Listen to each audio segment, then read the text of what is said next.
पूरे देश में कांग्रेस बीजेपी के खिलाफ लड़ाई में लगी हुई है, मगर राजस्थान में कांग्रेस एक अलग ही लड़ाई में लगी हुई है।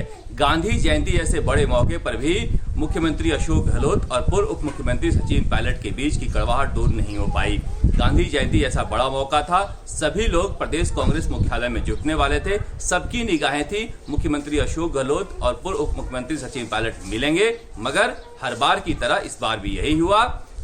अशोक गहलोत का इंतजार सब लोग करते रहे, क्योंकि उन्हें गांधी जी की प्रतिमा पर पुष्प अर्पित करने आना था जयपुर प्रदेश कांग्रेस मुख्यालय में।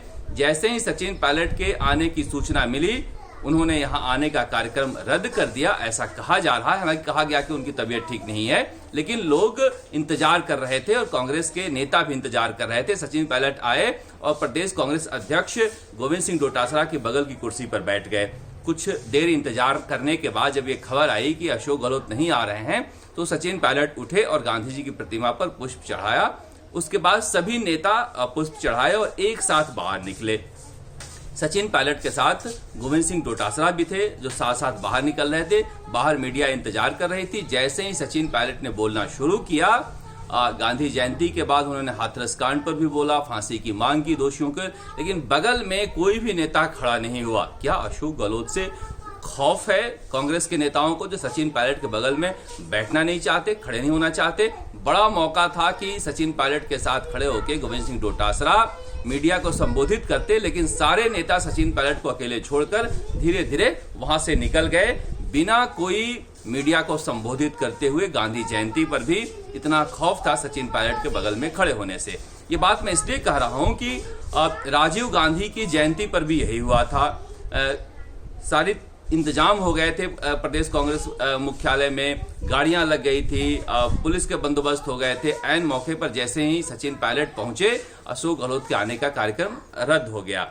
अब कांग्रेस आलाकमान, भले सोनिया गांधी हो, राहुल गांधी हो, प्रियंका गांधी हो, लगातार ये कोशिश कर रहे हैं। दो बार इन लोगों की मुलाकात भी करा दी गई, उसके बावजूद ये मिलना नहीं चाहते हैं। तो इसमें नुकसान किसका है? जिस तरह से एक ऐसा लगता है कि अशोक गहलोत का एक अलग धड़ा हो गया है, जो हर मौके पर धरने प्रदर्शन में शामिल होता है। वहां जैसे ही सचिन पायलट पहुंचते हैं, ऐसा लगता है कोई अलग धड़ा यहां आया है धरने पर बैठने के लिए, और एक जो दूरी है वो महसूस की जाती है।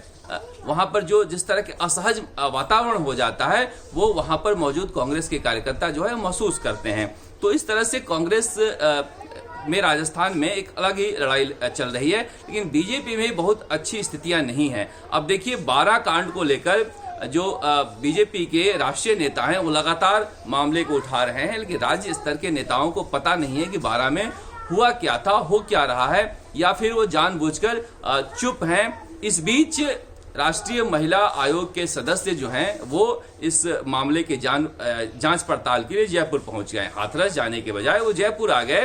हालांकि हाथरस जाते तो बेहतर होता, क्योंकि वहां पर इनकी जरूरत ज्यादा है। खैर, वो अशोक गहलोत के साथ मिलकर यहाँ पर सूची बना रहे हैं कि किस तरह से राजस्थान में महिलाओं पर, बालिकाओं पर अत्याचार हो रहा है। अब बताइए, जहां पर हाथरस पर पूरे देश का ध्यान है, वहां राजस्थान भेजने का राष्ट्रीय महिला आयोग के सदस्यों का क्या मतलब है? लेकिन सियासत है, वो आए यहाँ पर, बातचीत कर रहे हैं, जानकारी इकट्ठा कर रहे हैं। लेकिन मजे की बात देखिए कि बीजेपी के नेता ये संदेश भेज रहे हैं कि वो मीडिया से बात करना चाहते हैं। बीजेपी के नेता ये बता रहे हैं कि 2 सदस्य राष्ट्रीय महिला आयोग के जयपुर आ गए हैं, यानी कि अब पार्टी तय करेगी राष्ट्रीय महिला आयोग के सदस्य कहां जाएं, किससे बात करें, उनके प्रेस कॉन्फ्रेंस कितने बजे होगी, कहां होगी।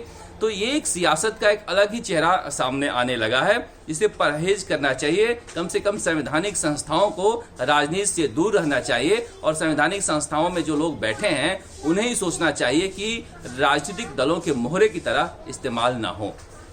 जयपुर से राजस्थान तक के लिए शरद कुमार।